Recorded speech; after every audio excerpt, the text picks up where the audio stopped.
아버지 하나님, 은혜 아니면 살아갈 수 없음을 알기에 이른 새벽 차가운 공기를 마시면서도 오늘도 주님의 전을 찾습니다.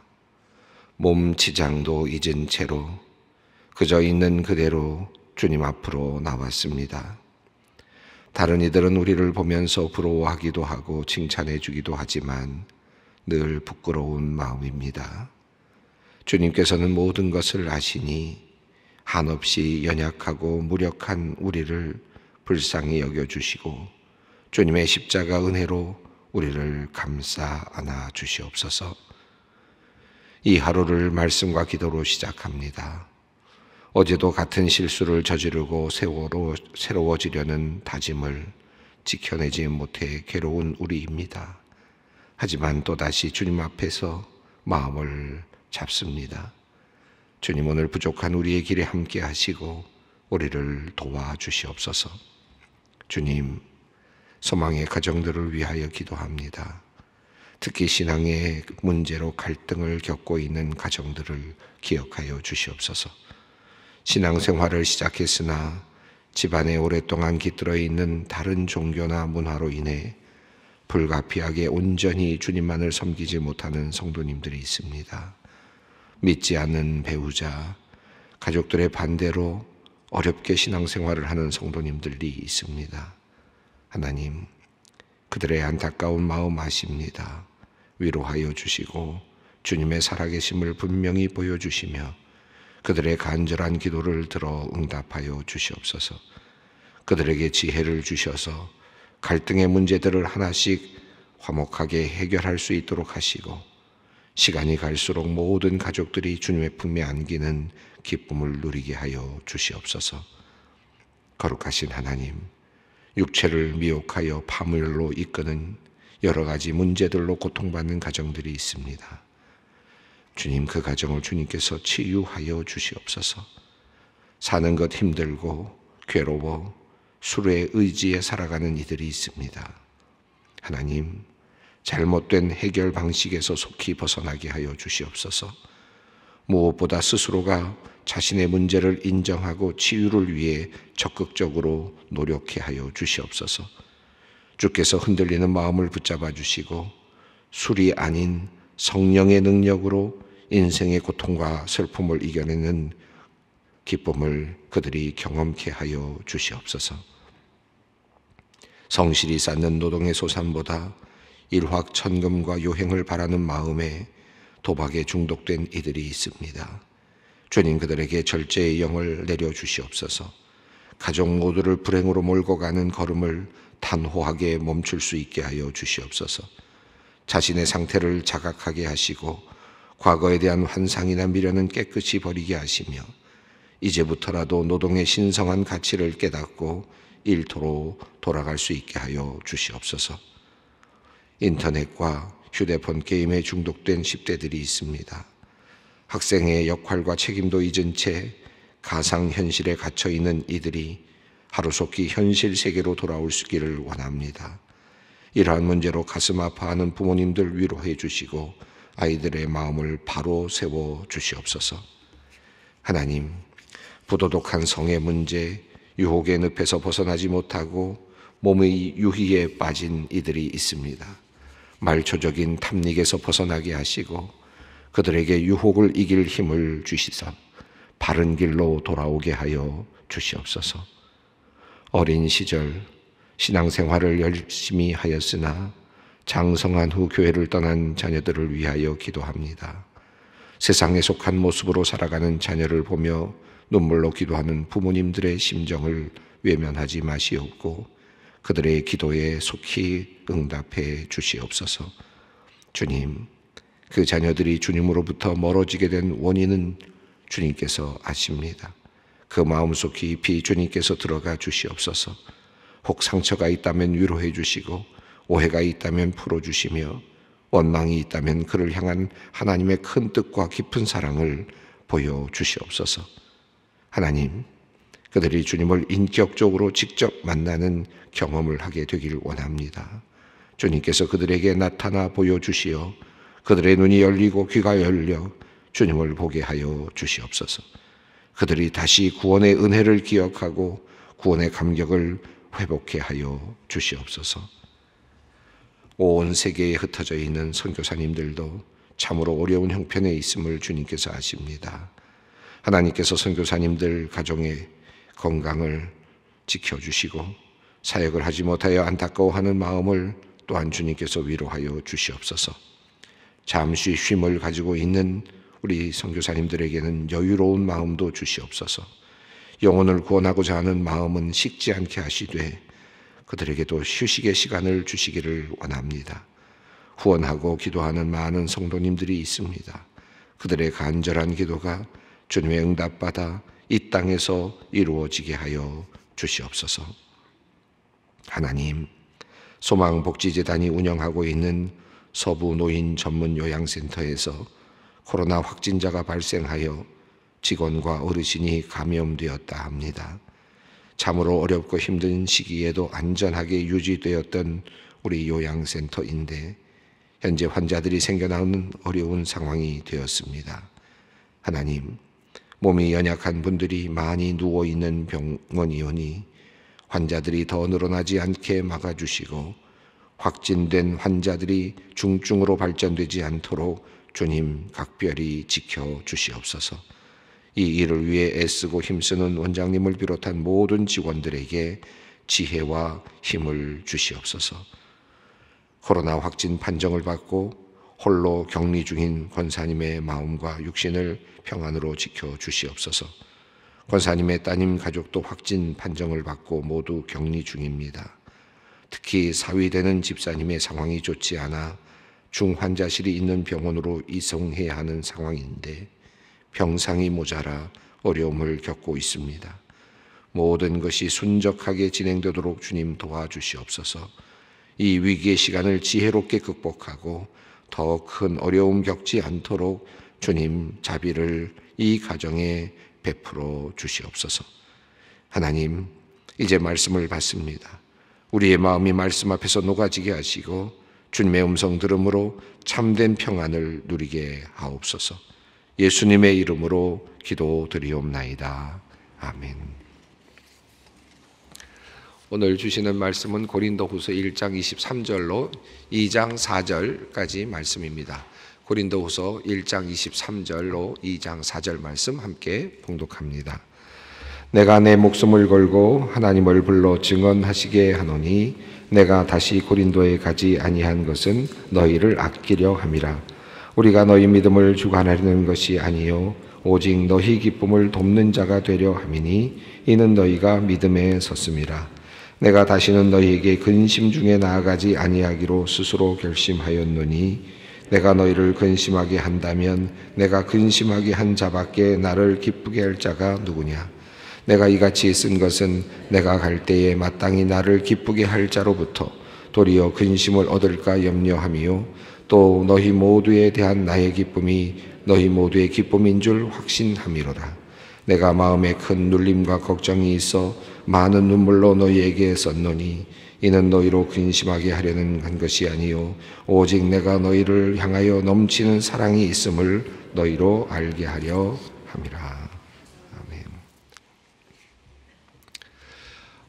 고린도 후서 지금 앞부분을 읽고 있습니다. 지금 간단한 인사와 더불어서 이제 서론 부분을 지금 접하고 있는데 계속되는 지금 주제는 그 고린도에 그 바울이 가지 않았던 것, 일정이 변경되었던 것과 관련되어 있는 내용입니다. 오늘 본문도 사실 그 내용에 함께 속해 있는 본문이겠습니다.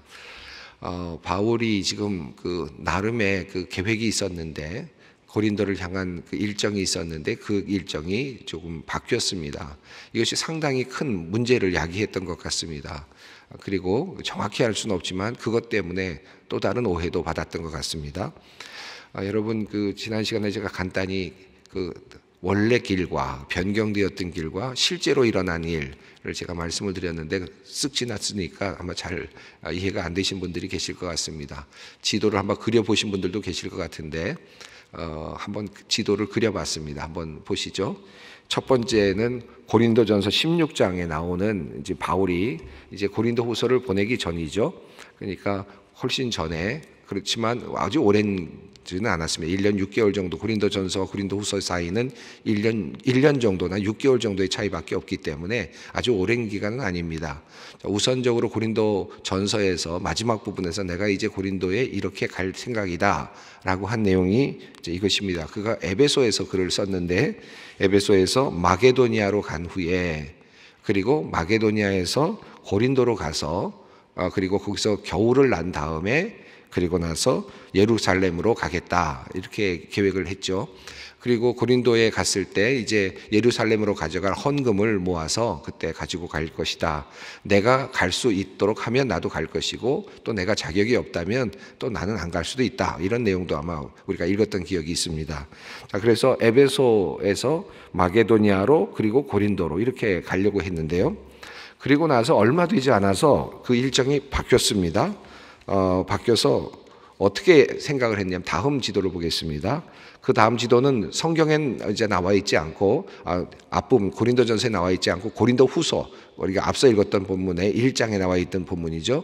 이렇게 계획을 했었으나라고 했을 때 이 계획이 이런 계획이었습니다. 내가 에베소에서 곧장 고린도로 갔다가, 그래서 다시 마게도니아로 갔다가, 마게도니아에서 다시 고린도로 와서, 그리고 예루살렘으로 갈 생각이었다. 그러니까 고린도에는 2번 들릴 생각이다 라는 생각을 했던 거죠. 이것이 아마도 앞서서 고린도 교회에 전달이 되었던 것 같아요. 지금 고린도 후서에서 그 앞부분에서 쓰고 있는 걸 보면 이런 계획이 있었으나 라면서 이것이 어떻게 내가 육신으로 한 계획이겠느냐, 육적으로 계획한 것이겠느냐라고 그렇게 이야기하는 부분 아닙니까?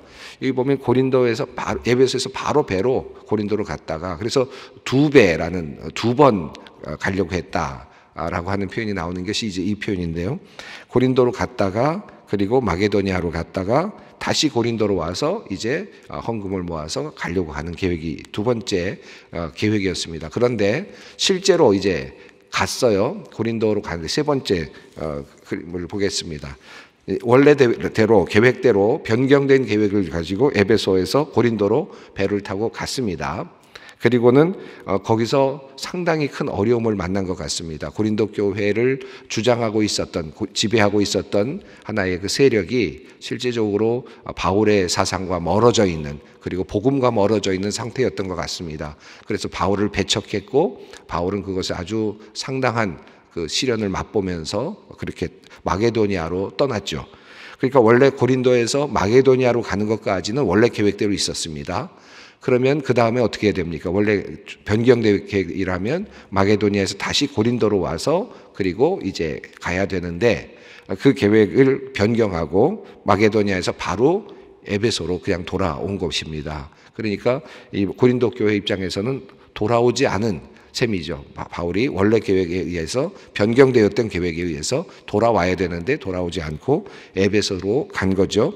그리고 에베소에 가서 그리고 나서 그곳에서 눈물의 편지를 쓴 것 같아요. 고린도 후서가 아닌 앞에 있는 편지 같습니다. 아주 그 눈물로 그 편지를 써서 디도를 통해서, 마게도니아를 통해서 디도를 통해서 이제 보냈습니다. 그리고 고린도 교회에 그것이 전달이 된 거죠. 그리고 나서 이제 디도가 오기를 에베소에서 기다리다가, 에베소에서 디도가 오지 않으니까 에베소에서 바울이 이제 떠나죠. 사도행전에 나오는 내용입니다. 3번을 보시면 이제 마게도니아 쪽으로 이제 가죠. 가면서 마게도니아에서 디도를 만납니다. 말씀드린 것처럼 빌립보에서 만나면서 디도를 만난 후에 그곳에서 고린도 교회가 이제 안정이 되고, 그리고 바울에 대한 오해도 풀렸고, 그리고 또 여러 가지 변화된 상황을 설명을 듣게 됩니다. 그래서 마게도니아 빌립보에서 지금 고린도 후서를 쓰고 있는 겁니다. 자, 지금 상황이 그렇습니다. 그리고는 이제 그 고린도 후서를 쓰고는 나서 나중에 고린도로 다시 내려가죠. 내려가서 그곳에서 이제 3개월 정도를 고린도 교회에서 머뭅니다. 그때 쓰게 되는 책이 로마서입니다. 그러니까 로마서가 먼저 쓰여진 게 아니라 고린도전서, 고린도후서가 쓰여지고 로마서가 쓰여지는 상황입니다. 자, 그러니까 이제 지도를 보시면 이런 변화가 지금 일어나고 있다. 라는 것을 볼 수 있는데요. 자, 이런 정황을 우리가 먼저 이해한 다음에 오늘 본문을 보겠습니다. 여전히 이제 일정이 변화된 것에 대한 이제 내용이 쓰여져 있습니다. 자, 23절 말씀을 읽겠습니다. 내가 내 목숨을 걸고 하나님을 불러 증언하시게 하노니 내가 다시 고린도에 가지 아니한 것은 너희를 아끼려 함이라. 자, 제가 지금 그 지도를 보여드렸는데 지금 고린도에 가지 않았다는 말을 이제 이해하시겠죠? 왜 고린도에 가지 않았다고 이야기를 하는지. 자, 그런데 바울은 분명하게도 1장 앞부분에서도 그런 얘기가 나왔지만 내 양심이 증언한다 라고 하는 표현도 있고 하나님을 이렇게 끌어들여서 증언하고 있는 그런 표현이 나오는데 굉장히 억울한 마음이 있을 것이고 한편으로는 자기 자신의 어떤 속에 있는 분명한 생각을 정말 그 자신의 마음을 보다도 분명하게 전달하고 싶은 그 목회자로서의 어떤 그 뭐랄까 열정이라 그럴까 그런 마음이 있는 것 같습니다. 내가 목숨을 걸고 라고 표현했습니다. 하나님을 불러서 증언하도록 한다. 얼마나 지금 억울하면 이렇게 이야기하겠습니까? 얼마나 안타까우면 이런 이야기를 하겠습니까? 바울의 마음, 속마음이 이런 것이다. 아마도 지금 바울이 고린도로 돌아오지 않은 것은 우리를 버렸다라고 하는 오해가 있었던 것일 수도 있고요. 이 결정을 쉽게 변동하는 바울을 보면서 믿을 수 없는 사람이라고 하는 비난이 있었을 수도 있습니다. 또 첫 방문에서 그 고린도 아까 배를 타고 고린도로 갔을 때 그곳에서 아주 어려움을 만나면서 바울이 상당히 엄한 태도를 보였을 가능성이 있습니다. 잘못된 거짓 선지자들이라 그럴까요? 복음을 훼손하고 있는 사람들을 향하여서 아주 강력하게 대응했을 가능성이 높습니다. 어디에서 우리가 그 대목을 알 수 있느냐 하면 고린도 전서에서도 볼 수 있고 고린도 후서에서도 볼 수 있는데 고린도 전서 4장 2절 말씀을 한번 보겠습니다. 여러분 화면을 한번 보시면 좋겠습니다. 고린도전서 4장 2절 21절 말씀입니다. 예. 너희가 무엇을 원하느냐? 내가 매를 가지고 너희에게 나아가랴. 사랑과 온유한 마음으로 나아가랴. 지금 고린도 교회가 분열되어 있는 이야기를 들으면서 내가 매를 가지고 나갈까? 아니면 온유한 마음으로 사랑으로 나갈까? 라는 표현인데 이제 뒤에서 사랑에 대한 이야기를 하니까 결국은 바울은 사랑의 마음으로 바꾼 겁니다. 그러나 지금 앞서 있는 말을 보면 매를 가지고 나갈까라는 말을 통해서 우리가 느껴지는 게 어떤 느낌이 있습니까?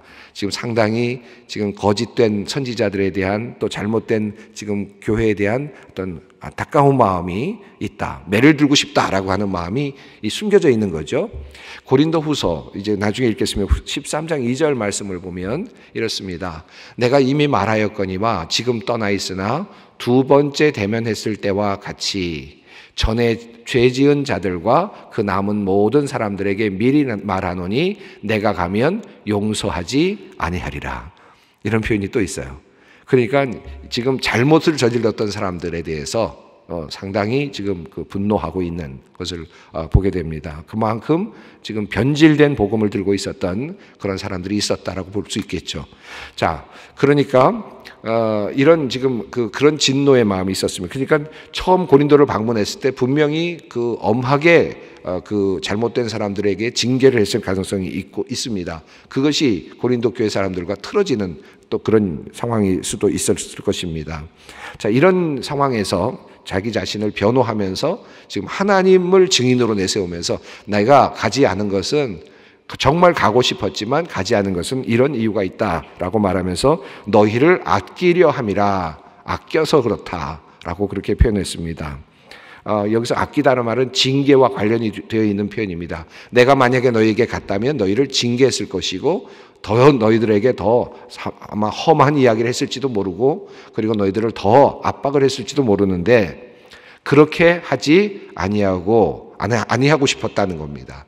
너희들을 아껴서 너희들을 아끼는 마음으로 그런 일을 했다. 징계와 관련되어 있는 표현인데요. 24절이 이제 연결됩니다. 우리가 너희 믿음을 주관하려는 것이 아니요 오직 너희 기쁨을 돕는 자가 되려 함이니 이는 너희가 믿음에 섰음이라. 가서 혼내주고 싶고 그리고 야단치고 싶고 그래서 좀 징계도 하고 싶고 이런 마음이 막 솟아 올라왔을 것 같아요. 바울의 관점에서는. 그런데 참아야지라고 생각을 했습니다. 왜냐하면 내가 그들의 믿음을 주관할 것이 아니지 않느냐. 그들이 스스로 서야 되는 거 아니냐라는 생각을 했다는 겁니다. 그래서 우리가 해야 될 일은 그 사람들이 나중에 복음 때문에 기쁘게 살아갈 수 있도록 만들어주는 일이 내가 해야 될 일인데, 그런 일이 내가 해야 될 일이 아닌가라고 하는 자기 자신에 대한 의무, 자기 자신의 어떤 해야 되는 일에 대한 소명에 대한 확신을 다시 한번 규정했다라는 뜻이겠습니다. 그래서 바울은 달려가서 야단도 치고 징계도 하고 싶었지만 첫 번째 가서 아마 그랬던 것 같은데, 그리고 나서 더 어그러지는 모습을 보고 나서 돌아가서 다시 정리할까라는 생각을 하다가 에베소로 다시 돌아갔던 것으로 보여집니다. 그리고 그는 이야기합니다. 내가 내 양심을 두고 하나님을 증인으로 두고 얘기한다. 내가 안 간 것은 게을러서 안 간 것도 아니고 또 다른 의미로 안 간 것이 아니라 너희를 아껴서 안 간 것이다. 내가 갔으면 징계를 했을 텐데 그렇게 하면 너희의 믿음을 내가 주관하고 꽉 잡고 주관하는 것이 되는데, 그렇게 하지 않기 위해서 너희가 스스로 믿음으로 설 수 있게 하기 위해서다라고 하는 그런 내용입니다. 너희 믿음을 주관하려는 것이 아니라 도리어 나는, 우리의 역할은 너희들이 기쁨이 되기, 기쁘게 살게 하기 위해서, 복음으로 인하여서 기쁨을 누릴 수 있게 하기 위한 것이 우리의 임무다. 이 목회자로서 사도로서의 임무다라고 그렇게 생각을 했습니다. 그래서 너희는 믿음에 섰다라고 이야기합니다. 그러나 사실 믿음에 섰습니까? 바로 섰습니까? 사실은 아니잖아요. 그럼에도 불구하고 너희는 믿음에 설 것이다라고 하는 기대가 이 안에 있습니다. 아직 서지 못했죠. 우왕좌왕하고 있고 또 거짓 예언자에 의해서 지금 왔다 갔다 하고 있는, 어찌 보면 그런 모습이기도 하지만, 그러나 바울 사도는 너희는 결국은 믿음에 설 것이다라고 하는 그런 기대를 가지고 있습니다. 믿음이죠. 이렇게 설 것이다라고 하는 믿음입니다. 우리 목회자들이 종종 교인들과 이렇게 여러 가지 일들을 만날 때마다 이런 경험들이 참 많습니다. 아직은 아니죠. 그러나 언젠가는 그렇게 될 것이라는 믿음이 생길 때가 참 많습니다. 그리고 그렇게 됐다고 믿는 거죠. 그렇게 하면서 목회를 할 때가 참 많은데, 여기 지금 바울도 그런 모습입니다. 너희가 지금 믿음에 섰다라고 그렇게 강하게 이야기합니다. 자, 1절 말씀입니다. 내가 다시는 너희에게 근심 중에 나아가지 아니하기로 스스로 결심하였노니. 자, 마음에 번민이 있거나 또는 화가 난 상태에서 또는 징계하고자 하는 마음에서 너희들 신도들과 만나지 않겠다, 고린도 교회 교인들과 만나지 않겠다고 스스로 결심했다. 이 앞서서 한번 그랬던 경험이 그로 하여금 후회하게 만들었거나 회개하게 만들었을 가능성도 꽤 있습니다. 자, 근심 중에 나가지 않기로 결심했다. 새 번역은 이렇게 번역했는데 제가 한번 읽어드리겠습니다. 여러분에게 또다시 아픔을 주지 않아야 하겠기에 여러분에게 가지 않기로 결심하였습니다. 내가 가면 여러분에게 아픔을 줄 수밖에 없을 것 같아서 내가 가지 않기로 했던 것이다 라고 하는 것입니다. 2절 말씀을 읽습니다. 내가 너희를 근심하게 한다면 내가 근심하게 한 자밖에 나를 기쁘게 할 자가 누구냐. 2절 말씀을 제가 새 번역으로 읽어드릴게요. 내가 여러분의 마음을 아프게 하더라도 나를 기쁘게 해줄 사람은 내가 마음 아프게 하는 그 사람밖에 누가 있겠습니까? 예, 어머니가 아이에게 막 야단을 쳐요. 아이에게 막 야단 칩니다. 징계합니다. 때는 뭐 화를 내기도 하죠. 그러나 그렇게 화를 내는, 그래서 이 아이의 마음을 아프게 하죠. 그러나 결과적으로는 이 엄마에게 지금 기대는 어떤 겁니까? 이 아이가 어머니에게 기쁨을 주기를 원하는 것이죠. 그렇죠? 결국은 잘 되어서 좋은 모습으로 바뀌어서 어머니에게 기쁨을 주기를 바라는 마음으로 징계하고 또는 화를 내기도 하고 뭐 권면을 하는 것 아니겠습니까?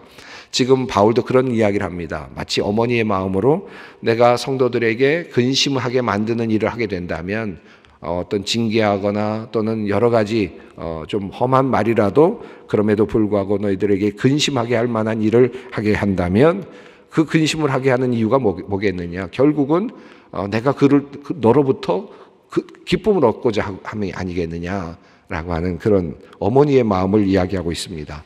3절 말씀입니다. 내가 이같이 쓴 것은 내가 갈 때 마땅히 나를 기쁘게 할 자로부터 도리어 근심을 얻을까 염려함이요 또 너희 모두에 대한 나의 기쁨이 너희 모두의 기쁨인 줄을 확신함이로라. 자, 이렇게 내가 쓰는 이유는 나를 기쁘게 할 자가 내가 갔을 때 도리어 근심을 얻을까 생각을 했기 때문이다. 결국은 나는 이 고린도 교회로부터 바울은 고린도 교회의 교인들이 기쁨이 되기를 원한다. 는 것입니다. 근심을 주기를 원하는 것이 아니라 근심을 주는 이유도 결국은 기쁨을 얻기 위함이고, 그런데 내가 지금 그렇게 가지 않았던 것은 여러분이 스스로 서서 여러분이 나의 기쁨이 되기를 원하기 때문이다. 그리고 하나님의 기쁨이 되기를 원하기 때문이고 동시에 모두의 기쁨이 되기를 원하기 때문이다 라는 그런 내용입니다. 4절 말씀입니다. 내가 마음에 큰 눌림과 걱정이 있어 많은 눈물로 너희에게 썼노니 이는 너희로 근심하게 하려는 것이 아니요 오직 내가 너희를 향하여 넘치는 사랑이 있음을 너희로 알게 하려 함이라. 새 번역은 이렇게 번역했습니다. 나는 몹시 괴로워하며 걱정하는 마음으로 눈물을 흘리면서 여러분에게 편지를 썼습니다. 이 편지는 아마 앞에 썼던 지금 발견되지 않고 있는 고린도 전서와 고린도 후서 사이에 있는 눈물로 썼다는 편지일 가능성이 있죠. 이 내용을 근거로 해서 앞에 한 편지를 썼구나 하는 사실을 우리가 알고 있는 겁니다. 그 편지 덕분에 디도가 이제 가져오는 소식이 좋은 소식이었던 것 같습니다. 자, 그러면서 이제 이어지는 새 번역 내용은 이렇습니다.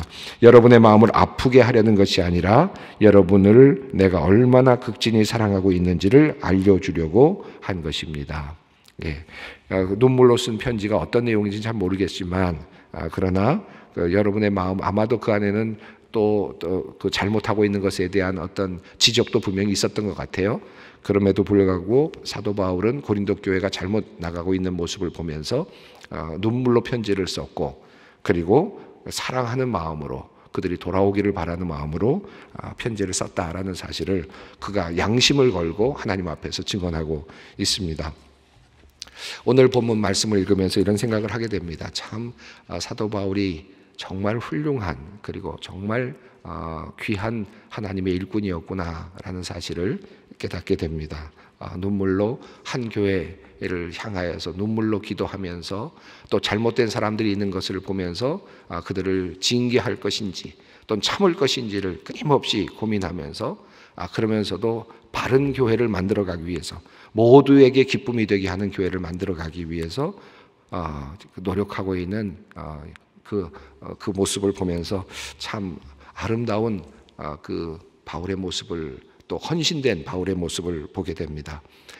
위대한 사도 바울이니까 그렇게 했다고도 생각을 하겠지만 이것은 저와 같은 목회자들에게도 굉장히 귀감이 되는 말씀이 되겠고요. 동시에 사실은 우리 성도님들에게도 이건 목사님을 위한 목사님의 태도와 관련된 그런 내용이구나 생각하시기보다는 우리들에게 적용하면 옆에 있는 성도들을 우리가 어떻게 대할 것인가, 잘못하고 있는 성도들이나 때로는 신앙적으로 잘못 삐뚤어져 있는 성도들을 우리가 어떻게 대할 것인가 하는 그런 마음에서 본다면 나도 바울과 같은 이런 사랑의 마음으로 뜨거운 사랑으로 그를 구원하고자 하는 그런 마음으로 대해야 하겠구나 하는 그런 마음을 갖게 하는 바울의 멋진 모범적인 모습이라고 할 수 있겠습니다. 오늘 이 말씀을 붙잡고 또 예배 기도의 자리로 나아가겠습니다. 하늘에 계신 우리 아버지, 아버지의 이름을 거룩하게 하시며 아버지의 나라가 오게 하시며 아버지의 뜻이 하늘에서와 같이 땅에서도 이루어지게 하소서. 오늘 우리에게 일용할 양식을 주시고 우리가 우리에게 잘못한 사람을 용서하여 준 것 같이 우리 죄를 용서하여 주시고 우리를 시험에 빠지지 않게 하시고 악에서 구하소서.